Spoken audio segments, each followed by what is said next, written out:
Então assim, boa noite a todos, obrigado pela presença de todo mundo que está vendo a gente aqui, né? Eu acredito que alguns de vocês tenham visto a propaganda da live no meu Sim. perfil, outros no perfil da Rafa. Então, a gente vai, na verdade, fazer uma apresentação rapidinha, assim, da nossa vida, né, nossa trajetória profissional, Sim. porque não é todo mundo que conhece ambas, É. né? Então, rápida, Você é mais famosa no mundo da sinofilia que eu, então acho que eu sou mais ah, novata não aqui para sei, eles. por enquanto. Ela já começou a delatar a minha idade aqui, então Não, não, não, eu falo em não me questão chamou de, de professora ainda. não, em questão de se envolver com criadores, na CBKC, eu tô falando que você já é mais famosa pelo seu nome. É, só é uma caminhada um pouquinho maior, né? Mas isso aí tem espaço para todo mundo, Ah, sim. né? Na verdade, eu quero aqui contar um pouquinho da minha trajetória, mas eu quero ouvir também sobre a tua, né? Porque eu sei um pouco do teu trabalho, mas eu acho que é uma coisa interessante todo mundo saber, né? O que É. tu já fez, o que tu tá fazendo agora. Na verdade, pessoal, eu e a Rafaela, nós temos formações de graduação, na verdade, tanto formação de graduação quanto de pós-graduação diferentes, né? Sim. Mas até eu acho interessante a gente até começar falando dessas formações, né? Eu coloquei aqui como uma das primeiras perguntas que mandaram essa questão, né? Porque existem diferentes formações que habilitam a pessoa a trabalhar na área da genética, né? E eu vou dizer, Rafa, não sei se tu concorda comigo, mas eu acho que nenhuma das formações é uma formação assim completa. A gente está sempre estudando além, né, do que a gente teve na formação de graduação, de mestrado, de doutorado.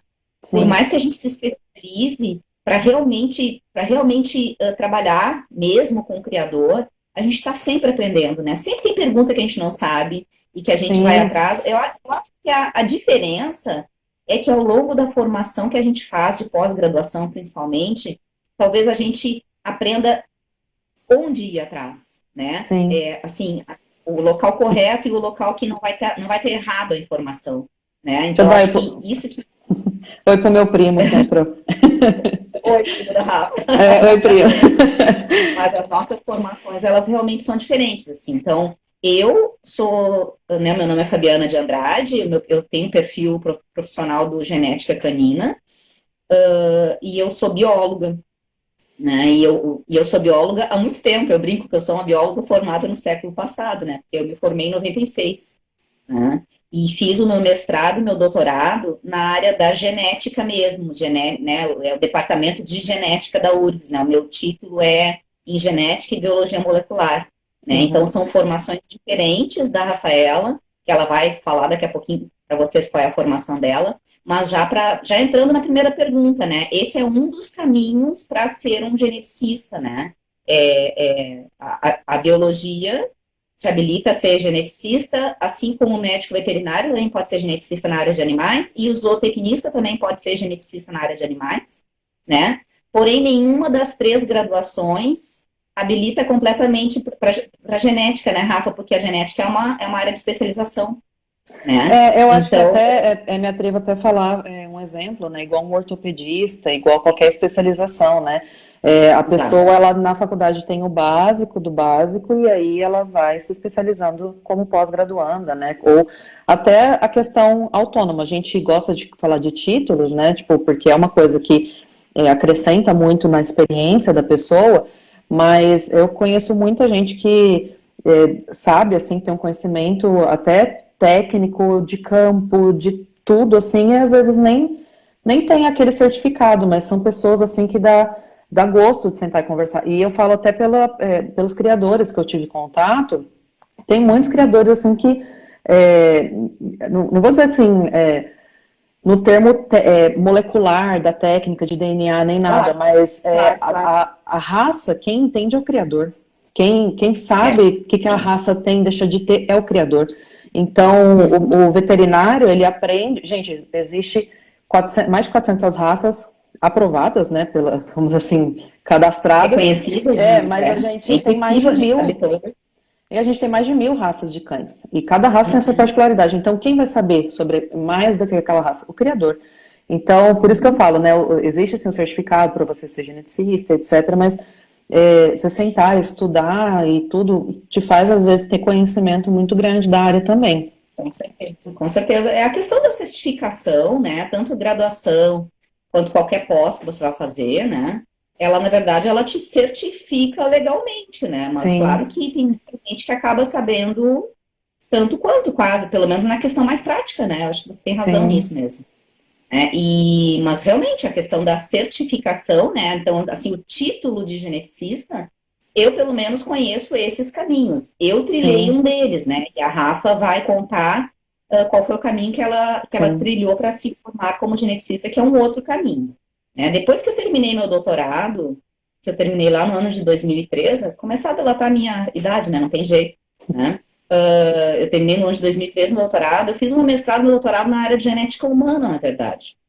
E trabalhei os primeiros anos profissionais na área de pesquisa com genética humana.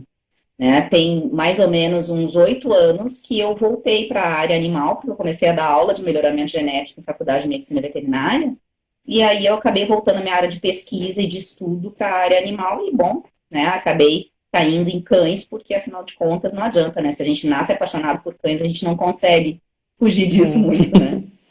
Então, eu criei, tem uns 4 anos, 5 anos mais ou menos, o site geneticacanina.com, e a partir desse site, na verdade, é que eu comecei a receber procura de criadores e procura, né, enfim, de órgãos relacionados à CBKC, né, foi a partir do site que eu comecei a trabalhar mesmo com aconselhamento genético, que é o que eu trabalho hoje. Né? Então, Uhum. essa é a minha caminhada, assim, mas a Rafa tem uma caminhada um pouquinho diferente, mas, na verdade, a gente acaba chegando mais ou menos no mesmo ponto, né, Rafa? Então, acho que pode É, apresentar um pouquinho depois, né? bom, eu já sou médica veterinária, né? E apesar da zootecnia, né, que é uma área também que trabalha muito com genética de animais, a zootecnia tem muito mais aprofundada matéria de melhoramento animal do que até a própria veterinária, né? Então, a parte de genética em medicina veterinária varia muito entre graduações, né? Tem, tem faculdades que dão mais intenso, tem faculdades que dão mais superficial essa área, então é uma área Tem que, né, faculdades que não realmente tem, né? então, precisa desse aprofundamento, igual a professora Fabiana comentou. Então, eu acho, a minha formação, eu me formei, eu sempre fui de pequenos animais, assim, desde criança, resgatava cachorro, gato, tudo que vocês imaginar. Meus pais ficavam doidos comigo. E eu sempre fui apaixonada por bicho. E aí eu ficava nessa loucura, né? Eu ficava, eu quero isso, eu quero aquilo. E eu ficava em todo canto na faculdade. Eu gostava tanto do hospital quanto do laboratório, raio-x. Gente, eu ficava andando por tudo. Eu fazia estágio em tudo. E nisso, quando eu acabei a faculdade, eu falei assim, bom, minha amiga falou que eu sou a Luísa Mel de Araçatuba.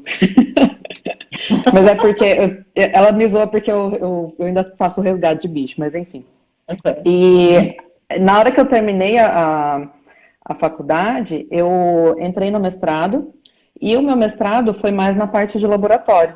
Então, aqui na minha região, a gente tem uma alta incidência de leishmaniose, e o meu mestrado foi com cães relacionados à leishmaniose, e já entrei em técnicas moleculares como PCR, então eu já comecei a ter meio que um contato maior com essa parte molecular.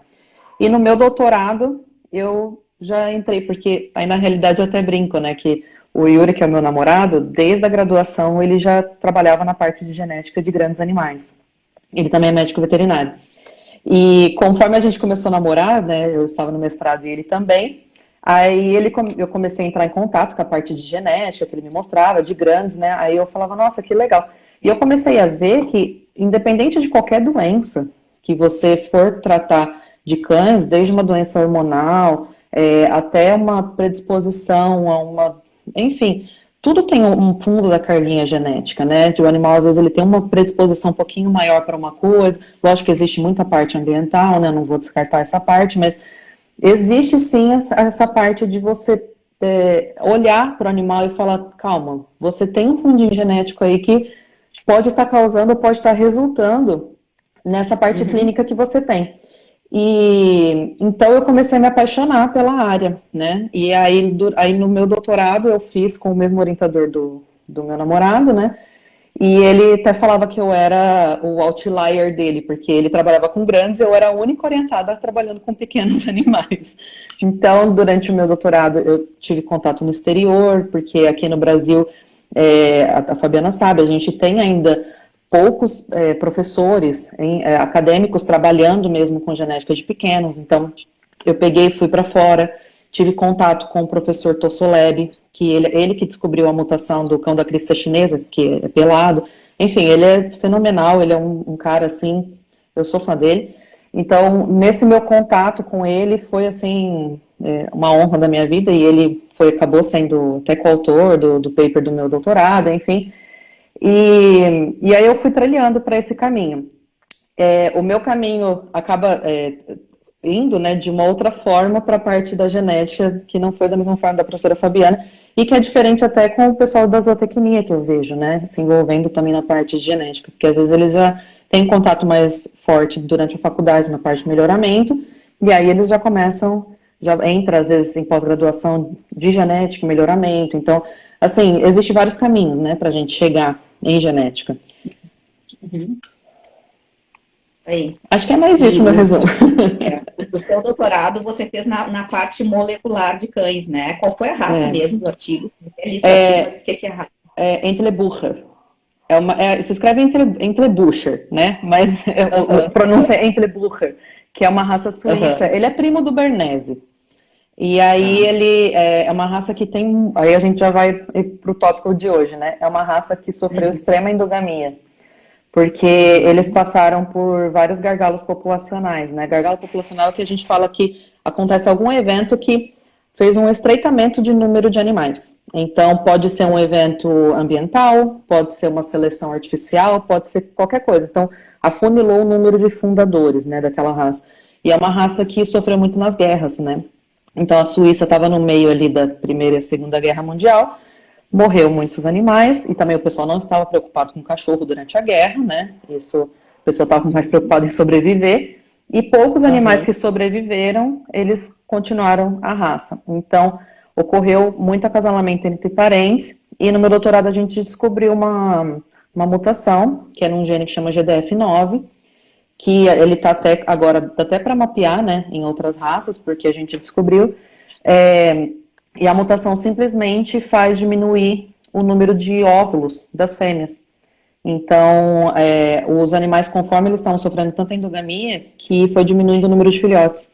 Então, era uma raça que tinha em média 7, 8 filhotes, estava agora tendo 5, né? E a gente conseguiu... Que é péssimo para a raça, que já está mal, né? E aí a gente conseguiu, por avaliação de pedigree, avaliação genômica, e a gente uniu toda a informação, né? Tem alguma relação com esse Sennenhund? Eu não conheço essa raça, Luísa. Então, se não me engano, acho que esse é um dos nomes do Entlebucher. É porque tem 4 raças suíças principais: o Grande Suíço da Montanha, o Bernese, o Entlebucher e um outro que agora eu me esqueci o nome, que eu não sei se é esse Sennenhund. Eu preciso avaliar certinho, mas eu sei que são 4 raças principais suíças, e eu trabalhei com essa Entlebucher. Na verdade, já pegando esse gancho da Rafa, né, ela trabalhou bem nessa parte molecular mesmo, que ela sempre diz que ela é apaixonada pelo laboratório, né? Eu sou ratinho. Eu sou apaixonada por laboratório, mas eu faz muito tempo que eu não tô na bancada, né? E eu sou também apaixonada por estatística, né? E a minha área de pesquisa atual, ela não está focada muito na questão laboratorial, então a gente também difere um pouco nisso, né, Rafa? Porque você mais para essa parte de genômica, que é uma parte que está, crescendo muito hoje em dia no mundo inteiro, né? Sim. E eu trabalho com melhoramento genético, eu diria assim, mais clássico, né? Que entra mais na parte de determinação de valores genéticos e grandes amostras e precisando de muita estatística, né? É o que eu faço atualmente no pós-doutorado na URGS, né? Então, a gente, na verdade, as nossas áreas são genética, né, de cães, mas não são áreas um pouquinho diferentes, né? Na verdade, eu diria que são complementares, né, Rafa? Esse termo que eu ia utilizar, elas são complementares, né? Afinal de contas, quando a gente faz uma avaliação do DNA do animal, nada mais é do que a gente está pegando, né, todo esse database e olhando os zeros e uns lá, né, conforme vem do laboratório. Uhum. Então, nossa parte também demanda muita estatística, demanda muita bioinformática. Sim, claro, claro. É uma outra parte, né, vamos dizer É uma assim, outra mas estatística, claro. O que eu quis dizer é que a minha área demanda apenas estatísticas sem análise molecular, né? A gente consegue tirar muitas respostas, na verdade, a partir de outros dados que não sejam moleculares, mas com certeza, inclusive, eu acho que a gente, já até entrando no que nós vamos conversar hoje, né? sim, A gente tem muitas respostas a partir de dados como dados de pedigrees, mas é claro que o dado molecular é um dado que se a gente consegue ter acesso a ele, ele vai complementar de uma maneira muito boa, né? sim. Então, acho que tem a ver justamente com o tema também da nossa aula, né? Da nossa live, né? E é por isso que eu convidei a Rafa para essa live, porque eu considero que as nossas áreas de pesquisa são áreas complementares e que quando elas andam juntas é que a coisa, assim, realmente acontece, né, Rafa? Sim. Então, acho que a gente pode, de repente, não sei o que tu acha, a gente pode, de repente, passar para a segunda pergunta, porque a primeira era o que precisa para ser um geneticista, A gente né? Eu acabou acho que respondendo por a gente cima da nossa acabou, na apresentação. apresentação, Sim. a gente acabou comentando para quem tem essa vontade, né? E a segunda pergunta é de uma amiga minha que trabalha com parasito, né? E ela colocou para debochar com a minha cara, né? Ela perguntou assim: precisei pesquisar primeiro o que é COI. Então, eu acho que a gente começa, apesar de eu achar que ela não está vendo a live, mas eu acho que sim, acho que a gente começa, né, definindo. Quer dar uma definição para nós, Rafa? Bom, COI nada mais é do que a gente pode chamar de coeficiente de inbreeding, coeficiente de endogamia, ele tem vários nomes, né? Mas nada mais é do que regiões do DNA que pode ser avaliado por pedigree ou por genoma, né? Ou pelos dados moleculares mesmo, de você olhar lá no nucleotídeo se o animal é A, se é T, enfim, e você pegar isso e avaliar se o animal de o cromossomo 1 e o cromossomo 2 dele, isso eu tô falando do par, tá? Não tô falando de número de cromossomo. Mas se o que ele herdou do pai, se ele herdou da mãe, se tem regiões iguais. Então, por pedigree, a gente avalia por média, né? Então, a média que a gente fala, ele herdou 50% do pai, herdou 50% da mãe. E na parte genômica, a gente já olha as regiões exatas, né? A gente olha todos os pares de bases ali, quais que são em homozigose, que a gente fala. Então, por isso que acaba sendo mais essas regiões que ocorreu acasalamento entre animais, digamos, aparentados ou com ancestral comum. Uhum. Pessoal, eu e a Rafa, a gente combinou assim, ó, que a gente vai seguindo pelas perguntas, e aí a cada resposta, uma responde e a outra, né, complementa com a sua visão da resposta, né? Então, de maneira alguma falar o que a Rafa falou é errado, mas, claro, eu só vou complementar o que eu penso, assim, que dá para ficar um pouquinho mais claro para quem não é da área da genética, principalmente, né? Uhum. Então, eu queria que vocês se lembrassem daquele azão e azinho lá do ensino médio, né? Quando a gente fala que um animal é homozigoto, é porque ele tem azão e azão, ou azinho e azinho, ou seja, ele tem dois iguais, né? Por que ele tem dois iguais? Porque ele herdou do pai um gene, que a gente chama, na verdade, alelo, e outro da mãe igualzinho, né? Isso é o Uhum. homozigoto, né? O COI, ele vai me dar um número, que é sempre assim, uma porcentagem, né? Que varia de 0 a 100%. Na verdade, na prática, nunca vai chegar a 100%, né? E nem vai chegar em 0% também, né? Mas se, por exemplo, o COI de um animal é 30%, a gente está dizendo que 30% dos genes desse animal, esse animal é homozigoto. É isso que significa o COI.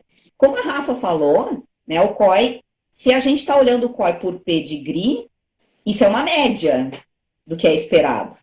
Se a gente vai olhar o COI por DNA, não é uma média, é a realidade, é o que ela está olhando ali, Uhum. certo? Então, a gente vai explorar melhor isso nas próximas perguntas, mas o COI é sempre essa porcentagem, o quanto que eu espero que o animal seja homozigoto. É importante entender esse conceito, né, de homozigoto. Ele é igualzinho, ele ganha o mesmo gene do pai e o mesmo gene da mãe. E a gente tem que pensar que um cão tem milhares de genes diferentes, então a gente está falando para essa totalidade de genes que, na verdade, a gente chama de genoma.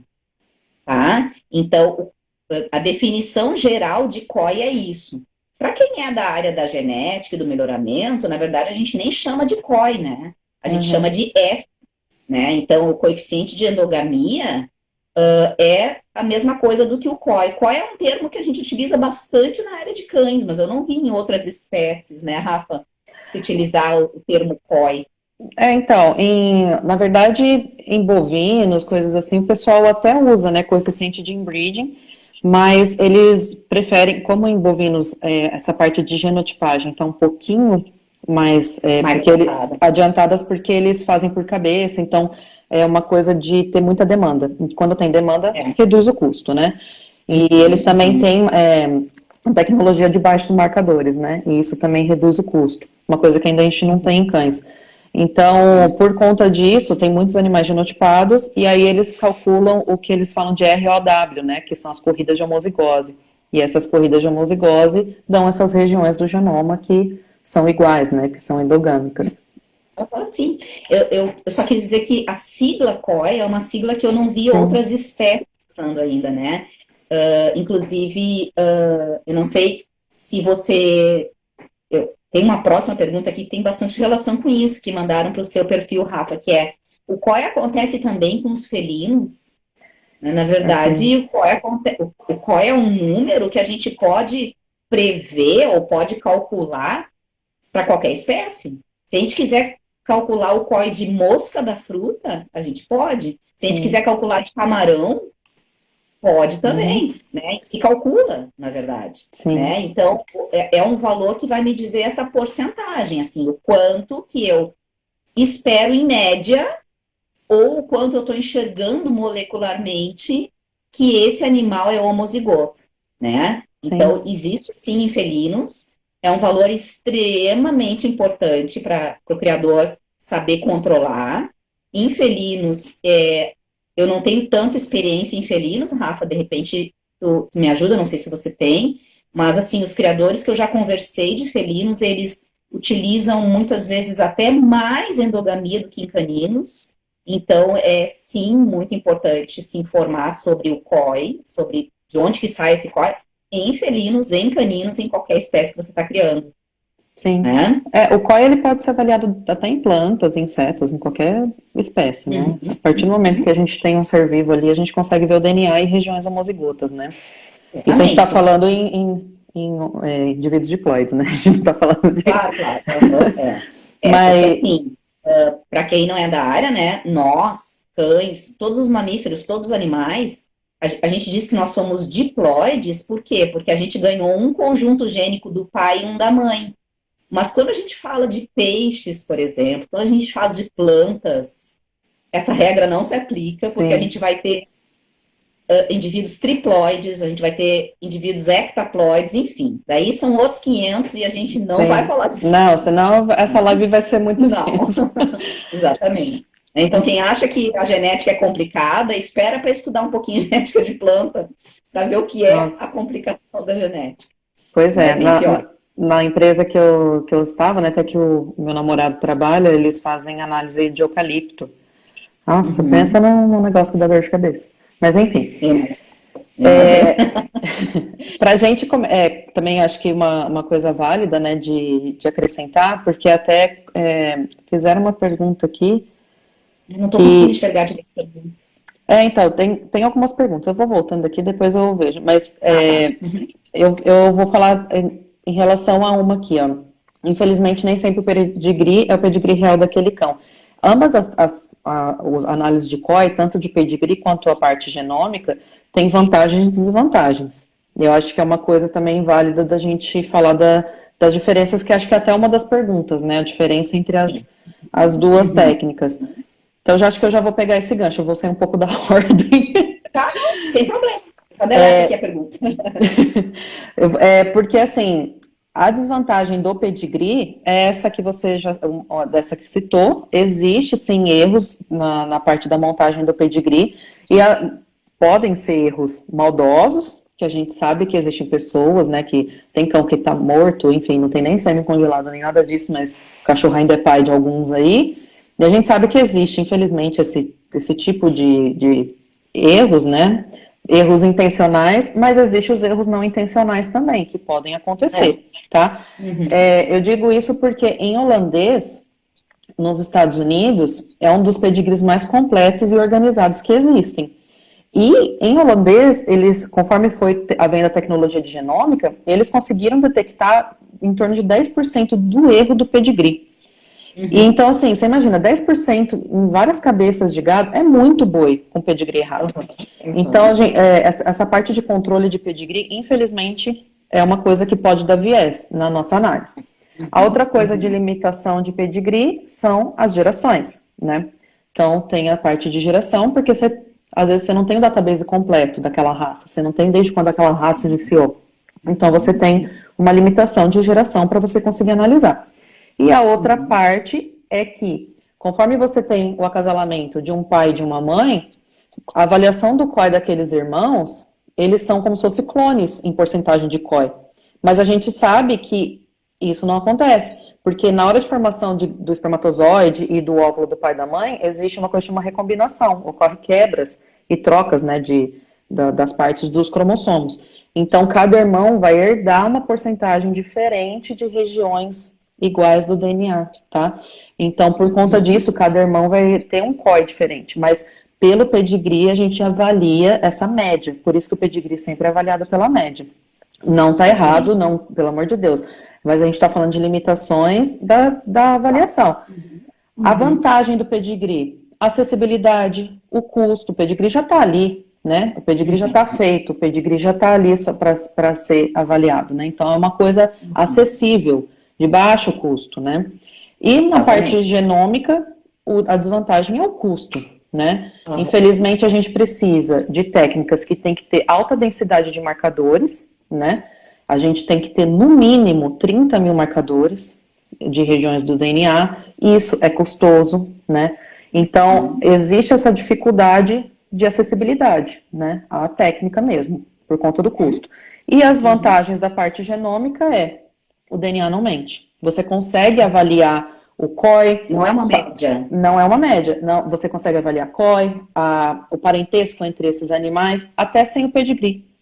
Tanto que se a gente fizesse pegasse todo mundo da live aqui, pegasse um cotonete, né, pegasse o DNA de todo mundo, só pelo DNA a gente já sabe quem é parente de quem tem região endogâmica, quem não tem. Então, é uma coisa assim, não tem como mentir, o DNA não mente. É igual o CSI. Se tem o DNA lá é porque pegou, entendeu? Então, eu achei interessante trazer essa coisa de pós e contras das duas avaliações. Sim. E eu queria ainda complementar mais uma coisa em relação a essa questão de prós e contras, né? Justamente nessa pergunta sobre qual é a diferença, né, entre o COI que a gente faz pelo pedigree e o COI que a gente faz pelo DNA. Quando a gente calcula COI através de pedigree, a gente vai falar aqui, daqui a pouquinho, quantas gerações precisa, a gente vai conversar um pouquinho sobre isso, mas quando a gente calcula COI a partir do pedigree, como a Rafa falou, eu vou estar calculando uma média, né? Então, todos os irmãos da ninhada vão ter o mesmo valor de COI, o que, na verdade, não é exatamente a verdade. Né? Por exemplo, se eu calculo um valor de COI para uma ninhada de 25%, aquilo ali é a média esperada para todos os meus cães da ninhada. Mas se a Rafa for lá no laboratório dela, que ela logo vai ter, e olhar o DNA de todos esses cães da ninhada, você pode ter cães com 5% de COI verdadeiro, cães com 40% de COI verdadeiro, né, de COI genômico ou COI por DNA, né? Então, claro, essa é uma desvantagem da gente fazer através de pedigree, com certeza. Quem quiser entender melhor isso um pouquinho, pessoal, tem menos de um mês, eu fiz um post exatamente sobre isso, junto com um grupo de pesquisa da URGS e de Santa Maria, exatamente sobre essa questão, por que varia de um cão para outro da mesma ninhada, tá? Ali tá bem explicadinho, acho que tá bem didático, né? Quem quiser ir aprofundar, entra ali no meu Instagram, é o último post que eu coloquei, tá?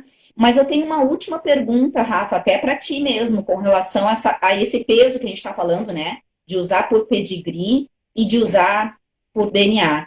DNA, claro, é muito mais caro, né? Agora, eu tenho uma pergunta para te fazer. Eu consigo, é uma pergunta minha mesmo, eu não sei, porque eu nunca trabalhei com isso, né? Uhum. Se eu tenho avaliação genômica do padreador e eu tenho avaliação genômica da fêmea, eu consigo fazer uma previsão do COI do filhote? Você consegue uma estimativa, porque a gente também não sabe, a gente pode calcular uma possível taxa de recombinação, né? É Mas, possível, né? mas a gente não consegue com exatidão, né? A gente Porque, consegue, assim, seria uma estimativa mesmo. Então a gente pois é. faz, porque da mesma forma pode haver uma quebra de cromossomo Uhum. numa região que a gente fala assim, pode ser que ele herde essa região e a mãe envie esse. Então é complicado. Da mesma forma, acaba se tornando uma E estimativa ainda tem perante. mais uma questão, né, Rafa, que é assim, se o pai e a mãe, num determinado gene, por exemplo, eles são os dois heterozigotos, né? O filhote tem uma chance de 50% de ser homozigoto, Sim, independente de recombinação, independente de qualquer coisa, sim. né? Então, aí a gente Então já vai quando numa você parte fala, mais aprofundada, né? Se os dois pais são homozigotos naquela região, você sabe que o animal herdou aquilo. Então, é certeza que ele aham, vai ter aquela parte homozigota. Agora, quando a gente está uhum, falando de um genoma todo, regiões heterozigotas envolvidas, né? Então, a gente não sabe o que o pai passou. É a mesma claro, coisa quando a gente vai falar de doenças. Se a gente está falando de acasalar dois animais carreadores de doenças, você vai é precisar chance. testar os filhotes.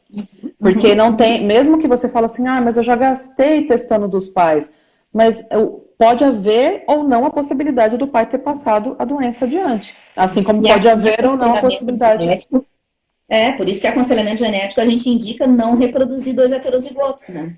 Porque Sim. existe a chance do filhote nascer com a doença. Mas voltando aqui para essa questão do COI, então, você sabe assim se em termos práticos mesmo, os laboratórios que oferecem, por exemplo, Embarque, que oferece, coloca o COI genômico, Uhum. eles oferecem essa análise para o futuro filhote? Eu nunca vi. Não, eles não oferecem essa análise, porque para eles é uma coisa bem de estimativa mesmo, né? Então, Pois é, e e pode acho que é um haver trabalho ruído. além também, né, daquilo que já está sendo pago no, Sim. no, né, na análise. Então, só para a gente finalizar esse ponto dessa diferença entre pedigree e DNA, eu coloco como uma desvantagem do COI por DNA a questão de você só poder fazer mesmo depois que o animal já nasceu. Tô errada?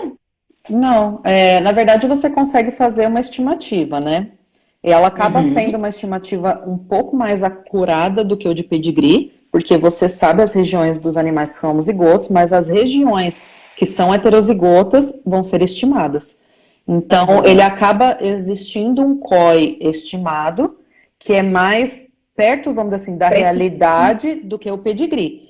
O COI por Mas pedigree. mas ele ainda existe essa estimativa, porque Ainda é existe essa, estimado. porque existe essa possibilidade do pai passar ou de um lado ou de outro, né? Aham. E ainda tem a questão de quem faz, né? Porque não é o laboratório que você comprou o teste genético.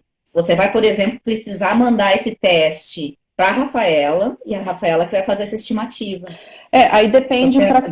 Aí depende para qual tipo de serviço. Por exemplo, igual a Embarque, ela já oferece esse serviço, é o próprio laboratório. Você vai, compra o kit, eles coletam, eles mesmos fazem o cálculo e te enviam o resultado.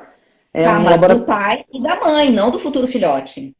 Ah, não, não, aí sim, aí você teria que ter um auxílio Entendeu? de uma consultora, sim. É aí que eu estou colocando a balança de vantagem e desvantagem. É. Apesar do COI por pedigree não ser tão preciso, ele é uma previsão para ninhada que se você não gosta da previsão, você não vai fazer a ninhada, Que entende? acaba que o genômico é feito por DNA também, né? Então, se você consegue meio que tá aquela estimativa, da mesma forma do de pedigree. E a parte Sim, mas aí quem faz homozigota, o COI futuro do filhote, essa é a questão. sim, mas da mesma forma que vai ter que ter um geneticista envolvido na avaliação de pedigree, pode ter um geneticista envolvido na parte de análise de COI genômico. Sim. O que eu só estou pontuando, que eu acho que é o que você está querendo dizer, é em relação a custo. Da mesma forma que você Sim, teve que pagar dos pais, você vai ter que pagar do filho. E quando você faz a claro. análise do COI de pedigree, normalmente você faz já do database completo. Então, Sim, já fica aquele montante como uma análise, né? Então, eu acho que Aham. é a parte da desvantagem da parte genômica, né? De você precisar realmente fazer daqueles pais, precisar de um geneticista às vezes envolvido para isso, Sim, ou se não precisa fazer de todos gastar com o valor dos pais, sim. Mas, assim, ó, o que eu tô querendo deixar claro para quem está ouvindo pra gente é que quando vem o laudo do laboratório, ele é vem o só do laudo animal. falando só é daquele animal, ele não vem o laudo prevendo a ninhada. Para Sim, fazer a previsão da ninhada, você vai precisar de um geneticista.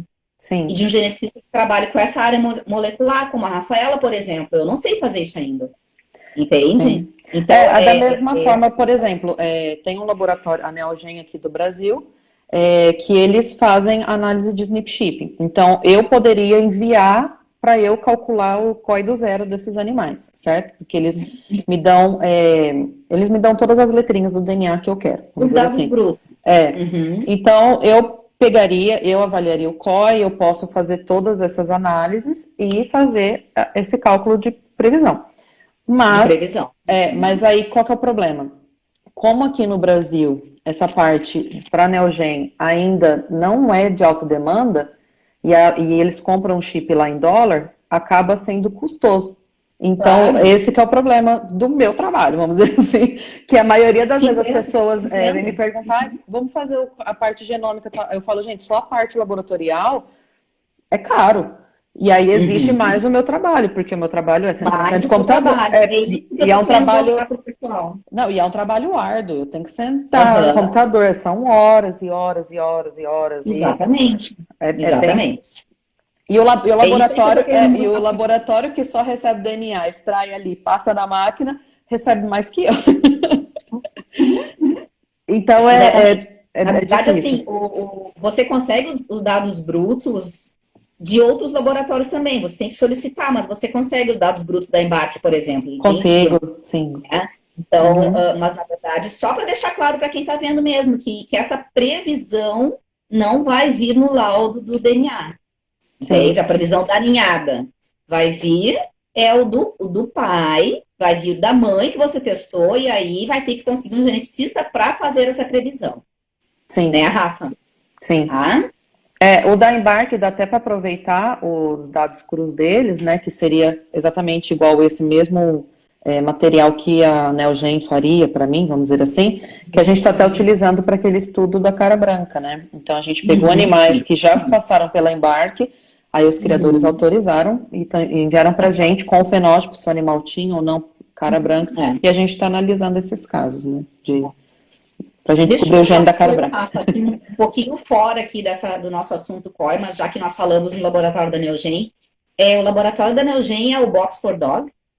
Não, eles têm como se fosse uma parceria com o Box for Dog, Aham. porque o Box for Dog, se não me engano, eles têm uma parte de parceria com a Orivete, com a Isso? Neogen e mais umas outras. A Neogen, se não me Uhum. engano, acho que auxilia eles na parte de paternidade, se não me Ah, tá. engano, porque Tá. a Neogen Uhum. tem esse serviço de teste de paternidade, né? Agora, o Box Eles for estão. O teu Box for Dog fornece o painel de SNP para paternidade no laudo. Então, o Box for Dog, se não me engano, eles estão usando tecnologia de PCR multiplex, não é SNP chip, tá? Não é a genotipagem de SNP chip. Pelo menos a última vez que eu li. Eu não sei se eles já mudaram, mas Eu conversei. Eu acho que sim, acho que passaram para SNP. passaram para SNP chip, porque a última vez que eu li, se não me engano, acho que eles estavam com PCR multiplex. Pelo menos foi o que comentaram comigo. Uhum. Então eles já devem ter conversado, porque a Neogen fornece esse tipo de serviço, a Olivete Pois é, também, então eles, eu acho que eles unificaram daí. então deve Tá. ter sido. Então, só para, porque na verdade me mandaram essa pergunta sobre o Box for Dog no privado, né? Não era nem na dúvida da live, mas acabei resolvendo te perguntar igual. Eu não sei, pessoal, será que tem alguma pergunta sobre essa diferença entre COI por pedigree e COI por DNA? Se Peraí, não, eu acho que a gente pode. tô tentando voltar aqui, ó. Tem uma pergunta, foi uma das primeiras, está falando assim, discorra sobre os malefícios de exposição de beleza e quando isso induz a gargalo genético. Afinal, todos têm filhos dos campeões e o COI alto faz aumento da frequência genética de homozigotos recessivos. Hum. Polêmica. Na verdade, isso é um assunto bem longo, né? Bem extenso, né? Quer falar primeiro, Rafa? Bom, eu sou assim, toda vez que a gente primeiro precisa definir, né? A gente fala endogamia como se fosse uma coisa, parece uma nuvem negra, né, que para. Quando fala endogamia, o povo já fala, doença, doença. Calma lá. Assim, calma lá, pequenos gafanhotos. Endogamia não é exatamente um vilão. Porque toda vez que você tem uma raça, ocorreu padronização. Padronização foi feita através de endogamia. Então, ocorreu aquela cor, aquela orelha, aquele comportamento, ocorreu acasalamento de animais que tinham aquele temperamento, aquela pelagem, enfim, ocorreu acasalamento entre eles, ocorreu uma fixação daquelas regiões. Então, fixou-se regiões endogâmicas, né? Então, a gente tem fixação de características, de fenótipos. E isso foi através de endogamia. Qual que é o problema disso? Sim, a endogamia pode acontecer de regiões que são fixadas, às vezes vem um vizinho ali, ou às vezes até a mesma região que é responsável por aquela característica, possuir possibilidade de uma variante deletéria, que seria uma doença ou algum fenótipo indesejado, tá ali junto. Porque eu vou dar um exemplo claro. Hoje em dia, a professora até já trabalhou com humanos, já deve ter mais familiaridade do que eu sobre isso, mas tem papers escorrendo que cada ser humano, eu, a professora Fabiana, cada um aí tem em torno de 100 variantes deletérias. Só que elas estão em heterozigose. Ela tá, a cópia da variante deletéria, e tem uma cópia saudável. Então, ela não é expressa, vamos dizer assim, pela sua totalidade. Então, a gente não tem a doença. Só que o que acontece se eu me relacionasse com um primo, me relacionasse com o meu irmão, enfim, a chance da gente, com a mesma variante deletéria, ter herdado dos nossos pais, né, ela ocorrer em homozigose, aumenta. Por isso que a gente sempre falava, não pode casar com primo, não pode, é uma questão meio cultural, mas com um fundo, né, de verdade por conta dessa parte da genética. Então, é esse que é o problema. Às vezes, a gente quer tanto fixar certas características que ocorrem, às vezes, em exposições, ou, às vezes, em animais principais, né, que, existiu o campeão e tal, e aí aquele cachorro ou aquele animal, até em bovinos isso acontece, passa sêmen para todo canto, e aí ocorrem muitos filhos. Então, a gente começa a ter estreitamento daquela variabilidade genética. E isso, sim, é ruim. Então, toda vez a gente tem que pensar, sim, nos pós e contras. A gente quer fixar certas coisas, só que a gente tem que saber aonde fixar. Esse que é o problema. Então, a endogamia, ela não é maléfica. Não existe, a gente não tem realmente que colocar a endogamia como se fosse, né, colocar ela numa cruz, porque é uma ferramenta que sem a gente fazer endogamia, a gente não teria as raças. Né? Então, na realidade, não teria a natureza, né? Porque a origem de qualquer raça e a origem de qualquer variação entre raças, de você ter uma raça diferente da outra, precisou endogamia, né? Sim. A questão é que depois que a endogamia foi feita para originar essas raças, a gente precisa passar a cuidar o grau de endogamia, Sim. né? Não tem como fazer, não tem como homogeneizar sem endogamia, realmente não tem. Agora, se você já tem uma raça estabelecida, a gente precisa passar a cuidar o grau de endogamia. E é aí que vai entrar o cálculo do COI. Tá? Eu só queria, assim, propor, Rafa, o seguinte, a gente já está super adiantado na nossa 1 hora, né? E não dá tempo da gente ficar aqui falando de prós e contras de endogamia, né? Porque, na verdade, a gente queria falar sobre COI, o valor de COI, o valor de endogamia. Né? Então, eu sugiro, assim, talvez a Rafa possa ter outras sugestões de leitura, mas no meu site tem lá uma parte que é genética canina /lives, onde eu tenho algumas palestras minhas sobre endogamia, né? Que, na verdade, daí é palestra, né? Não é leitura. No meu site tem outras coisas escritas sobre endogamia também. Então, né, é um exemplo, assim, para vocês visitarem e se informarem mais sobre prós e contras de endogamia. Porque tem prós e contras, né? Mas, na verdade, o COI é a ferramenta que a gente usa para cuidar o exagero da endogamia. Que é o Sim. exagero da endogamia numa raça que já foi formada é que vai ser prejudicial. E prejudicial Sim. em muitas coisas diferentes que a gente não vai nem abordar na live aqui. Sim. Né, Rafa? Senão, não dá tempo. né? Então, só para não, eu só complementar, porque assim, quando a gente pensa, né, em regiões iguais do DNA, a gente tem que pensar que a natureza utiliza esses métodos, né? Só sobrevive quem consegue se adaptar. Então, aí existe aquele famoso exemplo da mariposa lá no tronco da árvore. As mariposas brancas morreram, as mariposas pretas sobreviveram porque conseguiam se camuflar. Então, houve uma fixação daquela região de borboleta preta. Então, assim, a natureza usa a endogamia também para poder perpetuar. Então, isso é bem claro, né, que a gente tem que ver que não é um bicho-papão. Exatamente, é isso aí mesmo. Mas, justamente, o COI está aí para nos ajudar a limitar, né? E não transformar essa ferramenta numa coisa ruim. Acho que é mais ou menos por aí, né? Teve uma pergunta aqui, eu vou passar para a próxima, tá, Rafa? Tá? Não, pode passar. É que se deixar eu fico falando. E eu também. Então, assim, tem uma pergunta aqui que disse assim, ó, quanto mais abertura de sangue nos cruzamentos, mais perdemos os padrões raciais da raça? Você não vai perder se você acasalar os animais corretos. Você não precisa necessariamente de endogamia para manter o padrão racial. Você concorda comigo, Rafa? Desculpa, professora, eu estava lendo a outra pergunta aqui. Repete a sua resposta. Não, é porque a pergunta foi sobre abrir o cruzamento, né? Sim. A gente fazer cruzamento tipo outcross, sem endogamia. Sem endogamia não existe, tá? Né? Porque se tá na mesma raça, vai ter endogamia, né? Mas com uma endogamia muito baixa. A pessoa que perguntou está dizendo que tá sugerindo que isso vai perder o padrão racial. Não. Só perderá o padrão racial se você escolher os animais errados. Independente de eles serem parentes ou não. Sim, eu penso assim, você tem que primeiro definir o que seria um padrão racial. Se a gente está falando de cão de trabalho, às vezes só o trabalho é um padrão. Às vezes você está falando só de pelagem, existe várias raças com a mesma pelagem. Então, qual é o padrão? Você está falando de toda a raça? Tipo, vamos falar do Border Collie, que tem na orelha assim, não sei o quê.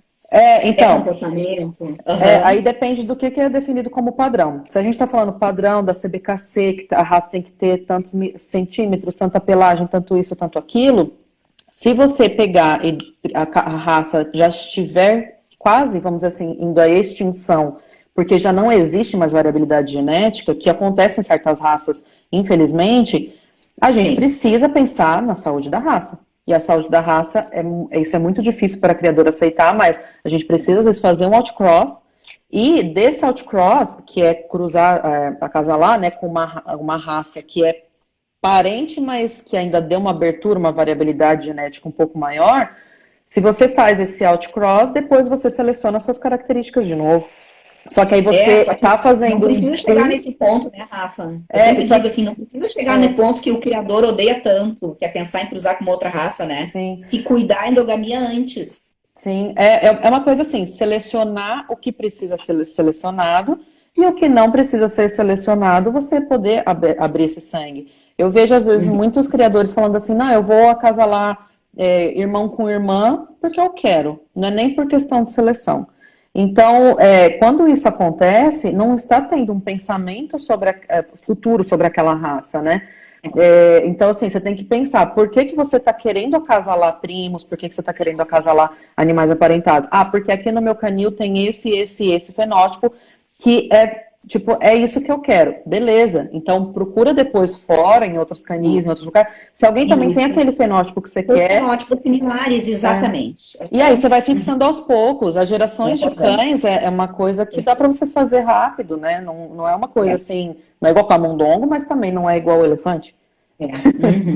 Isso aí, é verdade. Então, acho que vamos... Eu acho assim que o pessoal demoniza muito essa questão da abertura de sangue, quando na verdade a questão é a seleção do animal que você vai reproduzir, né? Sim. Se você vai selecionar cães que não tem nenhum parentesco entre si, mas são bons cães, você vai ter um bom resultado. Outra coisa que acontece... É no início da raça que é importante utilizar a endogamia, não é numa raça que já é estabelecida. Outra coisa que acontece também é descarte de animais que até eram abertos. Então a pessoa olha e fala assim, não vou utilizar aquele cachorro porque ele não tem, às vezes, o título, às vezes ele não tem isso, não tem aquilo. Mas era um animal de sangue aberto, que estava ali, que dava para você ter acasalado, que às vezes às vezes tinha uma genética rara na raça, né? Então. E aí você perdeu aquela genética, porque você não recupera a genética perdida, né? Sim. Se você deixou de reproduzir um cão, você não consegue recuperar a genética daquele cão. Agora que eu vi que o meu relógio tá. Você cuida o horário para mim, Rafa? Porque o meu relógio tá errado, agora que eu vi. Eu não vi que horas são aqui. Tá 7:55 no meu aqui. Tá, viu? Então não tá tão. Tem poucos minutos só. Passar para a próxima pergunta, então, para ver se a gente consegue responder mais umas 2 ou 3, né? A pessoa só perguntou aqui onde que faz essa parte de COI de DNA aqui no Brasil. Eu não sei se o Box for Dog está fazendo o COI. Eu sei que eles têm a parte de raça e de doenças. Apesar, eu conversei com o Lucas da Box for Dog tem 2 semanas. E ele me passou um exemplo de laudo, tá? Apesar deles estarem trabalhando com Sneak Chip, eles não colocam no laudo o COI por DNA, o COI genômico, na verdade, a gente chama, né? Tá? A Embark coloca, né? Sim. Eu não vi o My Dog DNA, mas deve colocar também, eu não cheguei a ver um laudo deles. Mas, pessoal, quem está fazendo essa pergunta, que inclusive já era uma pergunta que estava na nossa lista aqui para responder, né? É importante que vocês se deem conta que o COI que vocês vão receber no laudo é o COI do animal que já nasceu. Então, você está recebendo um COI, por exemplo, você pegou um animal lá que tem um COI por DNA de 58%, porque pode ser, quando é por DNA, ele pode vir alto assim, né, Rafa? Pode. Porque a gente tem a endogamia ancestral somada, né? Então, você tem ali um COI que, por DNA, 58% é bastante alto. Percebam que já era, você não tem mais como prevenir isso, o animal já nasceu. Entendem? Então, assim. Eu penso, não vou dizer um pouco diferente, mas eu penso assim, quando a gente fala da endogamia por DNA, né, a gente está vendo realmente o DNA, o que está acontecendo, as regiões e tudo mais, pelo tamanho do bloco homozigoto, né, pelo tamanho da região igual do DNA, a gente sabe se o negócio é antigo ou não. Ou novo. Ou novo, porque conforme veio o novo, é um segmento grande do pai e da mãe, então tá grande. Conforme vai correndo recombinações, vai quebrando pequenos, então a gente sabe diferenciar por conta desses blocos, tá? Só para entender como que a gente faz essa diferença. A partir do momento que você tem um dado genômico, né? Você tem um COI genômico, e tá falando lá que o animal ele tem 58%, primeiro, avalia a média. Avalia, é uma endogamia ancestral, é uma endogamia recente. É uma endogamia ancestral, outros animais daquela raça, ele tem aquele COI alto, então às vezes é parte histórica da raça. Sim. Não, é uma coisa recente, então, peraí, aí é bom que já pisca o alerta, é recente? Então você está fazendo alguma coisa que você precisa abrir esse animal. Então aí o que você faz? Você pega animais da mesma raça que você às vezes testou e você acasala com aquele animal, que está com o COI mais baixo, e por aí vai, e você vai tentando meio que salvar. Né? Porque... Mas assim, a Embark, por exemplo, não traz essa diferenciação de recente ancestral. Não, eles trazem a porcentagem geral. É que na minha análise, normalmente eu faço ancestral e recente. Eu vi um laudo seu, eu achei muito interessante, mas né, é muito interessante para aplicar dessa forma prática que nós estamos conversando aqui. Sim. Mas, uma coisa que dá para fazer... pessoal. Uma coisa que dá para fazer pelo laudo da Embark é a pessoa ver, porque tem vários estudos, né, que mostra a média genômica da raça, o COI da raça. Se está acima ou abaixo. Isso. Aí, a partir do momento que você vê isso. Daí é que ela vai ver se o COI daquele animal realmente está alto ou está baixo, de acordo com a média da raça. Sim. Isso aí. Mas, de qualquer forma, né, volto a dizer que você não tem mais como prevenir o nascimento daquele animal que, por exemplo, você chegou à conclusão que estava muito fechado, porque ele já nasceu. Né? Então, por isso, essa ferramenta que o geneticista vai utilizar, trabalhando o DNA do pai e da mãe para prever o filhote, é uma ferramenta tão importante, né? E muito pouco utilizada, né, Rafa? Então, a Coda, que tem Border Collie aqui, ela falou que na Embark tem até umas estimativas para acasalamentos de cães testados. Eu não sei se seria só da parte... Eu sei que de doenças eles têm, que eles falam se o animal deve ou não acasalar, porque aí dá porcentagem lá das coisas, mas eu não sei a parte relacionada à COI. Na verdade, o site da Embark é bem legal, porque é como se fosse um Facebook dos cachorros, assim, tipo, você entra lá, você vê, que você pode brincar, enfim, tem várias opções. Eu realmente não lembrava isso de cabeça, até agradeço é Coda, não sei como fala. Mas é legal só para o pessoal saber assim que não é uma coisa que automática já vem pronta no laudo. Tem que ir além, tem que ir um passo além. Eu acho que é Né? na hora que você, porque você entra lá, né, com o seu login e tudo, e você consegue ter acesso. É igual aquele 23andMe, que é de humanos, né? Na hora que você entra, você tem todos os seus dados lá, e aí você consegue até ver cromossomo, onde veio, seu ancestral, tem a parte lá no mapa, é bem legal. É uma coisa que dá pra você ficar brincando 2 horas lá. Uhum. Dá tempo de uma última pergunta? Acho que dá. Eu tô com o tempo livre, você que tem filho pequeno. Mas é que eu acho que o Instagram corta em 1 hora. Ele corta, Eu será? acho que corta. Bom, enfim. Tem aqui uma próxima pergunta que é assim, ó, até que geração deve ser feito o cálculo do COI por pedigree para ter uma boa ideia do valor? Vou começar falando disso, depois você completa, Rafa. Uhum. Porque isso aí eu trabalho bastante, né? Na verdade, assim, ó, como nós falamos no início da live, o COI calculado por pedigree, ele é uma estimativa, né? Por isso, essa estimativa, ela vai ser mais real quanto mais gerações você usar. Se você usar 3 gerações, que é aquilo que está no pedigree de papel, não é nada, não quer dizer nada. Não se iludam, gente, por favor. Né? Tem gente que. Eu já vi, na verdade, o pessoal falando até em palestra, que tem que olhar só as 3 gerações do pedigree em papel. Não, 3 gerações não é nada. Tá? Tem estudos que mostram que o COI vai crescendo quanto mais gerações você usa de pedigree. Então, 3 gerações, ele está bem baixinho ali. Ele cresce para 5 gerações, ele cresce para 7 gerações, ele cresce para 10 gerações.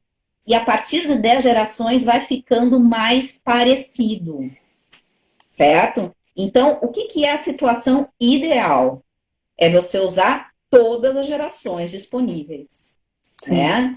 O que é a situação, em geral, possível? É você usar 10 gerações. Tem muitos sites que usam 10 gerações. Já calculam automático para 10 gerações. Né? Muito menos do que 10 gerações não é útil, porque não vai dar uma estimativa decente. Sim. Eu sou o tipo de pessoa meio... Eu sou gorda, né? Então eu sou gulosa. Eu já falo assim, tem informação por exemplo, é uma associação, a gente pode ter acesso a tudo, porque é uma coisa... tipo assim, gente, pelo amor de Deus, geneticista tem que ser ético, não vai sair falando do canil X, Y, Z, nem nada. Então, é uma coisa assim, vai ter acesso ali ao database, a gente vai analisar, entregar e boa, sabe? Primeira coisa, eu não tenho nem memória para gravar nome de cachorro, ainda mais que o nome de pedigree, o nome do cachorro é Blue, não sei o que, King, Maltese, irarará. E aí o nome de chama é outro, e uma hora o criador chama... Não, filho, pra mim é dog 1 até dog 1000, sabe? Eu coloco na minha família lá e eu não tenho esse negócio de nome de cachorro. Então, assim, quanto maior, mais completo, melhor a acurácia, melhora toda a parte de análise. Essa parte de quantas gerações atrás, eu vou falar pela minha experiência, tá? Não existe um número mágico, né? Porque isso a gente vai variar de raça para raça também, né? A gente está falando de raças ancestrais, raças mais modernas, raças... Qual raça a gente está falando, né? Então, assim, essa parte se a gente for até dar um exemplo que eu tive acesso, né, Senepol, que é um boi, se a gente for pegar, eles não têm ainda não chegaram nem a 5 gerações. Então, é uma raça assim, que eles estão tentando pegar lá na ilha para ver quem são os bois que pode ser da ancestral ainda. Então, assim, lógico que em cachorro a gente tem mais acesso a esse tipo de informação, mas quanto mais o completo, melhor a acurácia. E outra, a gente vai trazer, aqui no Brasil, às vezes as pessoas importaram, sei lá, 5 cachorros no total. E aqueles 5 acabam sendo os pais de todo mundo. Então, assim, conforme foi passando a geração, a gente foi perdendo essa informação que aqueles 5 era o pai. Porque conforme foi mudando o canil, foi mudando o nome dos cães, né? Então, às vezes, a gente pega aquela geração, sei lá, até 10, enfim, e aí você olha e você fala, nossa, os cães não são aparentados. Na hora que você vai pegar o database completo, todo mundo é filho daqueles 5. Então quer dizer, quanto mais para trás você for, mais fiel vai ser. Né? Então, com certeza. Mas aí, assim... Isso não significa que se você não tem acesso do banco de dados inteiro, você não vai calcular o COI, né? Porque, claro, calculando com o banco de dados inteiro é o ideal, Sim. mas isso é bastante difícil, né, Rafa? A gente não, conseguir a o banco gente de tem que dados trabalhar com o completo. que tem, né? A gente Então, vai trabalha trabalhar com com o o que que tem. tem. Se você, eu sempre digo assim, ó, eu, com os meus clientes, com menos de 7 gerações, eu nem sento na cadeira para calcular, porque não vale a pena mesmo. Não vai me dizer nenhuma realidade com menos de 7 gerações, Uhum. né? Agora, o ideal é 10. Na verdade, o ideal mesmo é tudo, Sim, certo? é. Agora, 3 gerações, pessoal, não. Por favor, isso não é COI, isso não é Não, nada. é. Vocês Não, vão se nem. enganar se estiver fazendo Sim. com 3 gerações, tá? E é justamente com base nisso também, eu acho assim, ó, se o Instagram não cortar a gente fica mais um pouquinho, tá? Se Então, cortar, eu já vi live que o povo tá 1 hora e pouco, então eu não sei se por é, conta da pandemia eles aumentaram ou se eles pode cortar a ser. gente volta qualquer Talvez coisa. eu esteja desatualizada. Tá? Eu não posso ficar mais tanto tempo, tá? Mas mais um pouquinho Não, a pelo gente vai amor de Deus, ter, você é tá? mãe de criança, eu só sou mãe de pet. Eu sou de tudo. Cachorro, gato, Ah, eu tenho criança, cachorro, mas aqui em casa é um zoológico, gente. né? Daí tem perguntas que eu acho que são mais rápidas, assim, da gente responder até. Tem uma pergunta que a pessoa perguntou assim, somente sites podem dar esse valor de COI? Não, tem softwares que vão dar também, Sim. né? E tem gente que perguntou, eu preciso de software, eu posso fazer à mão? Pode. É coragem. Coragem, exatamente.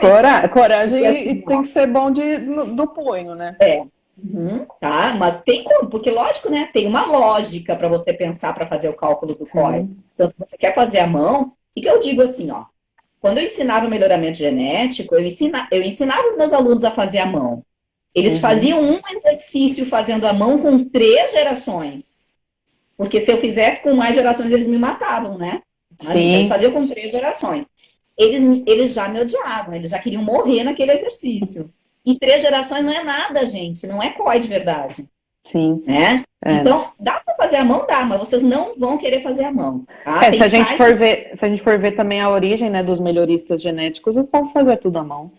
Então, Claro, não existia computador na época que começaram a ter a exatamente. parte. É Gente, claro que ó, dá, se a né? gente for Mas tem... pegar, se a gente for pegar na Segunda Guerra Mundial, né, tipo, os nazistas adoravam essa parte de genética, né?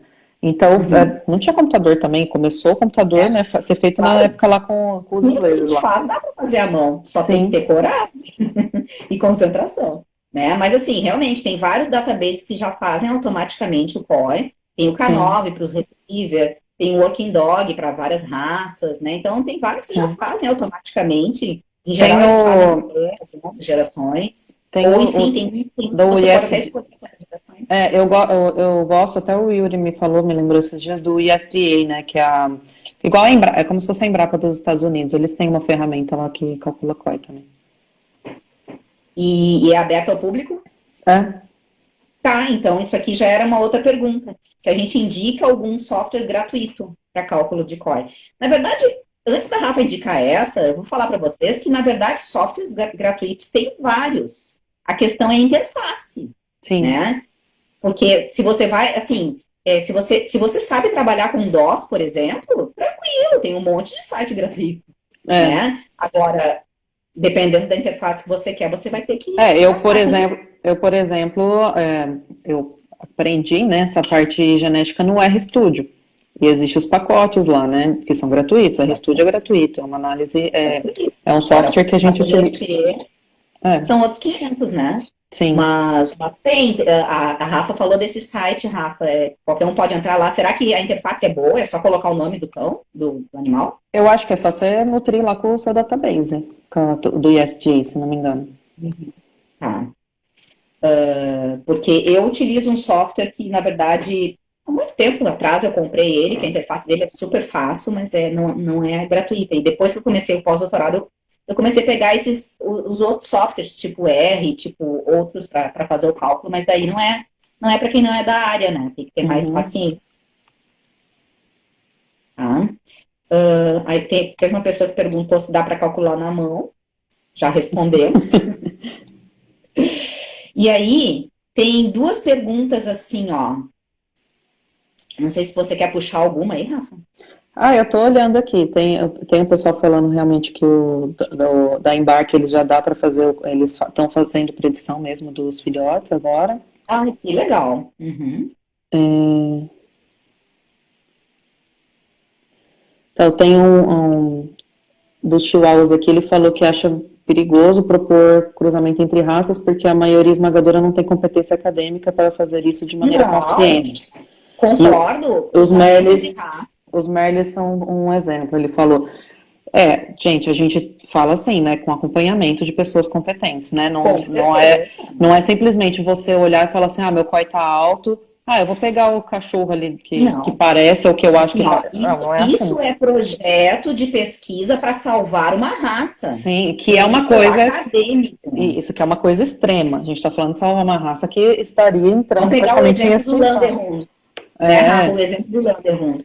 É sim. uma raça que chegou com um COI médio de 80%. É o pior de todas Sim. as raças caninas. Se não me Então, engano, não tinha eles estão até fazer. agora com uma alta até polidactilia, né? Eles estavam com praticamente Sim, quase todos os cachorros estavam com polidactilia. todos polidácticos, é. Uhum, uhum. Então, é uma raça que, assim, chega num ponto que não tem mais o que fazer. Nós não estamos aqui dizendo, pessoal, vamos cruzar com outras raças. Não é isso.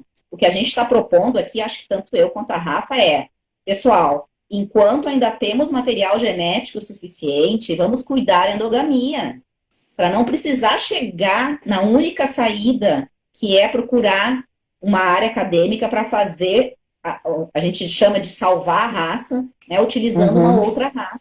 A gente não sim, está propondo sair cruzando com outra raça, não foi isso. Que bom que veio essa pergunta para, né, para ficar bem claro, né, Rafa? sim.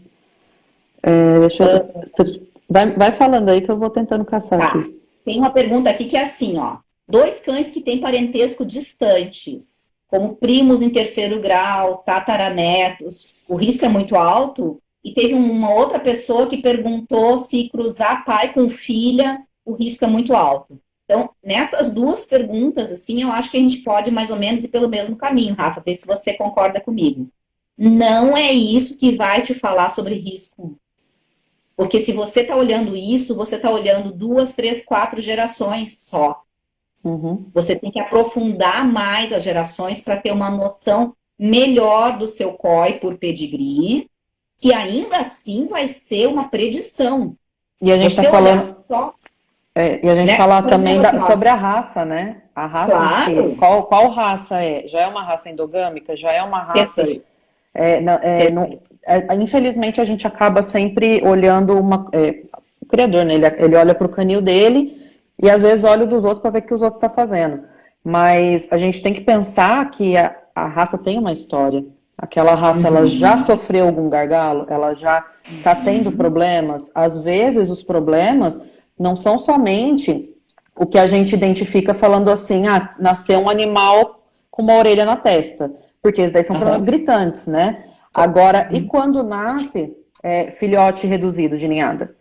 Às vezes fala uhum. assim, é porque o sêmen não estava muito legal, aquele macho ali estava Às estressado, a vezes é, mas fêmea. às vezes não é. Então, Uhum, é aquela coisa, né, que foi o do estudo do meu doutorado. Então, assim, estava tendo redução porque não tava ovulando o número de ovos.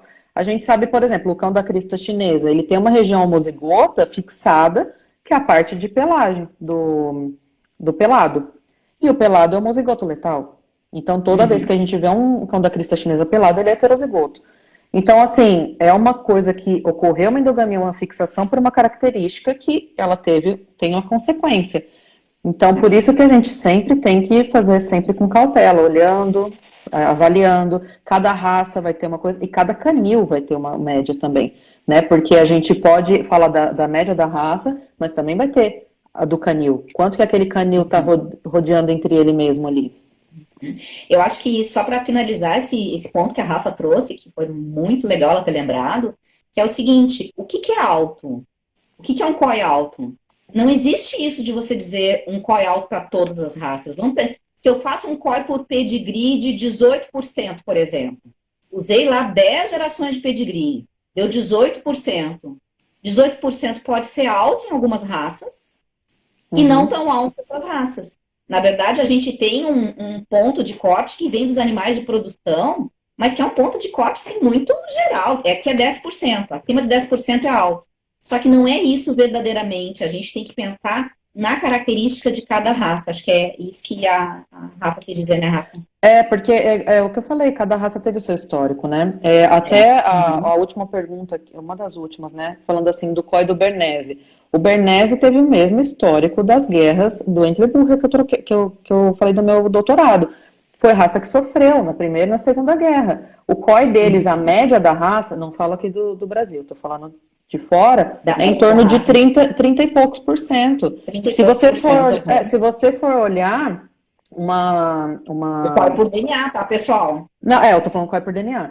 Se você for olhar, você vai falar assim, nossa, 30%, a raça tá morrendo, a raça não sei o quê. E, gente, não é a média da raça. Beleza, é uma raça que sofreu muita endogamia?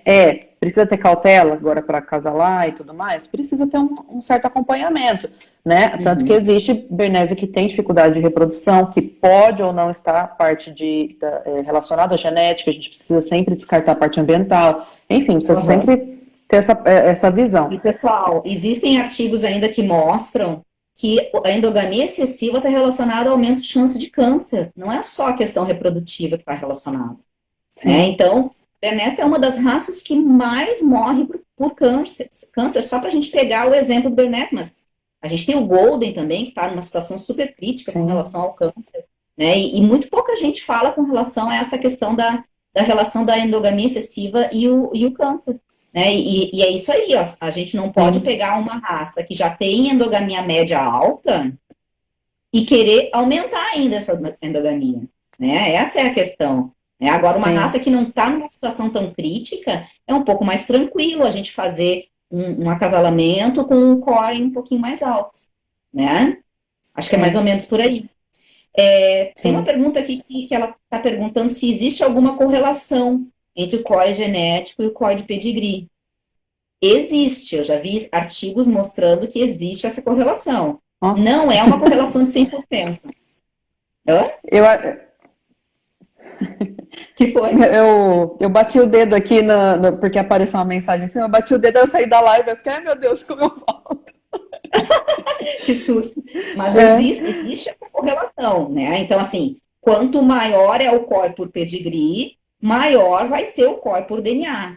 Mas existem casos que o COI por pedigree mostra uma média prevista e o COI por DNA dá muito mais alto ou muito mais baixo, né, Rafa? Então, normalmente é realidade. Sim. Normalmente o COI por DNA é igual que a gente comentou já antes, né? Ele tá vendo a parte bem desde o início, desde a época da criação da raça, enfim, tudo que já ocorreu, né, de fixação do animal. Então, normalmente, o COI por DNA ele vai ser mais alto do que o COI por pedigree. Por conta disso, da gente sempre estar olhando uma coisa antiga e nova. E o pedigree, como ele tem essa limitação de geração, que a gente raramente vai ter acesso a todo o database, né, do pedigree da raça, então normalmente o do DNA vai ser um pouco mais alto. Mas aí também tem aquela parte de média, né? Às vezes, como a gente pega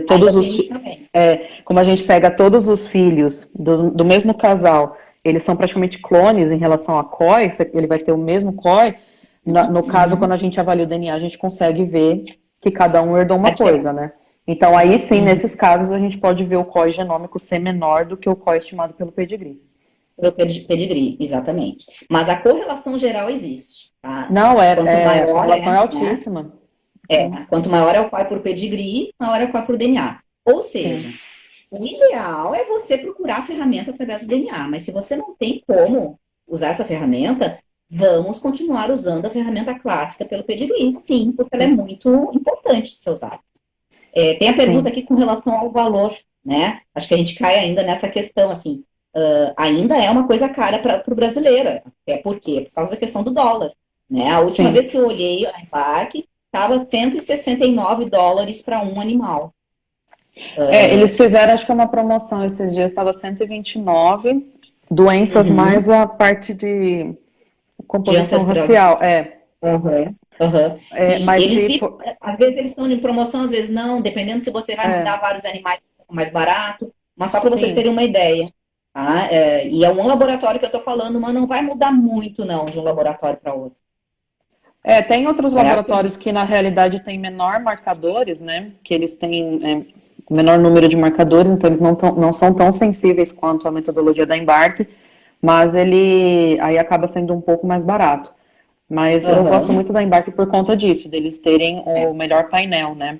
E teria como fazer aqui no Brasil, comigo, e a Neogen, só que, na realidade, fazer a genotipagem pela Neogen, mas acaba sendo mais custoso por conta disso. A Neogen, ela compra o chip, aí só de genotipagem da Neogen, então assim, sem o meu trabalho nenhum, fica em torno de R$ 600, só a Neogen. E isso varia com o dólar, porque como eles compram o chip de dólar, então assim, é caro. Aí teria o meu trabalho em cima, né? Então aí precisaria negociar com a Neogen se eles diminuem o preço conforme aumenta o número de animais. E infelizmente, criador de cachorro não é igual criador de boi, né? Que tem não sei quantas mil cabeças. Então a gente acaba sempre trabalhando com números baixos, então a gente nunca consegue diminuir o custo. A outra pergunta aqui é se tem laboratório que faz código por DNA no Brasil. Não. Mas a Rafa vai providenciar essa de volta. Preciso ganhar na Mega. Só respondendo enquanto você vê a pergunta aí, perguntaram por que o cão da crista chinesa homozigoto morre. Porque a mutação que ocorre é num gene que chama FOXC3, que é responsável pelo desenvolvimento do ectoderma durante a gestação. Então, a mutação, que na realidade é uma duplicação, né? O animal é incompatível com a vida. Então, essa mutação não ocorre o desenvolvimento embrionário. Então, quando você já acasala 2 peladinhos, né, 2 cães da crista chinesa pelados, você já espera que o número de filhotes é reduzido. É igual bobtail, né? Bobtail, quando é o natural, né, não é o cortado, você já acasala 2 bobtails, você já sabe que vai ser o número de filhotes reduzido.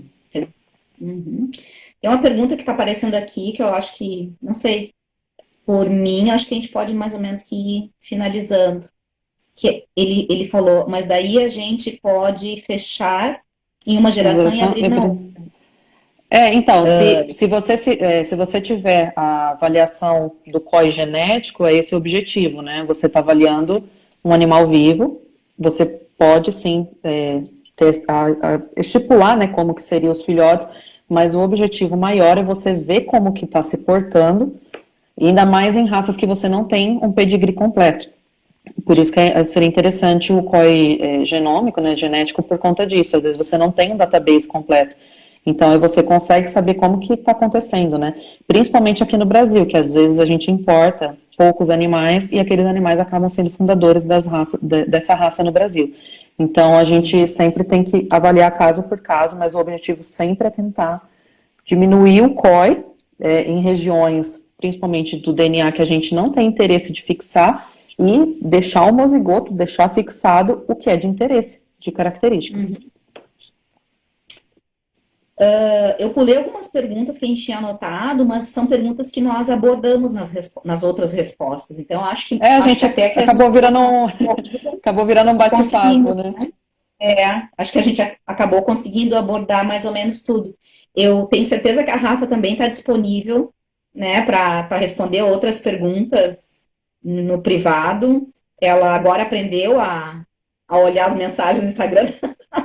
Nossa, Primeira vez que eu entrei em contato com ela, ela não sabia. Gente, olha, meus amigos sabem que já sofreram comigo. Quando eu estava no meu doutorado, que eu estava na Europa, eles ficavam, não, estava na época daquele Snapchat, e eles, faz Snapchat, faz Instagram. Aí eu falei, gente, eu não dou conta nem do Facebook, eu era dessas. Eu não dava conta nem do Facebook, eu não sabia nem direito de fazer os negócios no Facebook. E eles, não, você tem que fazer, não. Aí eu comecei a fazer o Instagram. O Snapchat eu nunca fiz na vida. Gente, eu não tenho Twitter, eu não sirvo pra Twitter. Você comeu passar no cabelo. Então, aí agora que falaram assim, entra no TikTok, que o TikTok é legal. Tipo, às vezes eu olho lá, tem uns vídeos aqui, aí o povo dançando, eu acho muito estranho pra mim, mas enfim. Cada um, né? No Instagram, logo depois. Acho que travou a professora, ou travou eu? Travou eu? Travou, mas voltei. Tá. E aí eu entrei no Instagram e assim, nunca fui de ficar postando coisa minha, nem nada assim. Aí eu comecei a visitar os criadores, porque eu tinha acabado meu doutorado. Aí a professora Fabiana me mandou mensagem, mas Eu nem sabia mexer no Instagram. Eu nem entrava no Instagram. Malemar entrava no E a Facebook. mais velha sou eu. Pô, então, mas aqui é uma topeira, né? Aí eu peguei. Aí depois assim, nem sei quantos meses foi que uma amiga minha começou a falar assim, não, você tem que entrar ali nas mensagens que eu tô te mandando postar, tipo, coisa engraçada, vídeo engraçado, e você não responde? Aí eu falei, mas onde é isso? Aí, enfim, aí o que eu fui descobrir, aí eu vi as mensagens, porque ainda tem a diferença, tem aonde tem as mensagens que você recebe de quem te segue, enfim, e tem lá, solicitar, tipo assim, pessoa que você não segue nem nada, que ainda vai te enviar mensagem. Eu nem sabia que isso existia. Na hora que eu entrei lá, tinha umas 5 mensagens. Eu falei assim, gente, quem que é esse povo? Aí que eu fui ver essa mensagem. Aí eu falei assim, ai, que vergonha. Olha, parece que ainda... E eu tô perona. Mas assim, agora ela aprendeu. Agora eu comecei Então, a usar meu Instagram. Agora Agora eu comecei a usar meu Instagram até para postar certos conteúdos. Eu não tô assim pontual, mas de vez em quando eu dou uma postada. Quem não tá seguindo a Rafaela, siga lá. Quem é da Rafa, quem é do time da Rafa, me segue também. Sim, tem que seguir. A gente tá sempre fazendo coisas em conjunto, assim, e ó, na verdade, essa live é a segunda coisa que a gente faz em conjunto, né, Rafa? Mas a ideia é a gente continuar. Se tiverem ideias para outras lives, perguntas, né, de repente a gente pode fazer mais. E é isso, estamos à disposição, né, Rafa? Sim. Queria agradecer a todos, agradecer a professora Fabiana pelo convite. Eu fico à disposição. Eu falo muito, gente, se deixar eu fico aqui, ainda mais genética, que é uma coisa que a gente adora, né? Então eu fico aqui falando, enfim, gente, vocês têm que falar assim, chega, para, porque senão eu fico postergando, mas eu quero agradecer. Se a gente não respondeu alguma pergunta, porque começou a ter vários comentários, é difícil a gente ir falando, acompanhando, enfim. Vocês podem mandar no privado para mim ou para a professora, mas a gente vai deixar a live salva. E aí também, mais sugestões de live, a gente volta aqui. Professora, na verdade, sou eu, tá, gente? A Fabiana. Que a Rafa adora me chamar de professora. É hábito, gente. É hábito. Todo mundo, assim, que é questão de respeito, eu chamo de professora. Então tá, professora Rafa. Eu não sou professora. É que você está dentro da universidade, eu já não estou mais. Eu também não estou mais. Estou mais autônoma. Então tá bom, pessoal. Muito obrigada por vocês terem ficado até o final. Adoramos a participação. E até a próxima. Beijo, gente. Tchau, tchau.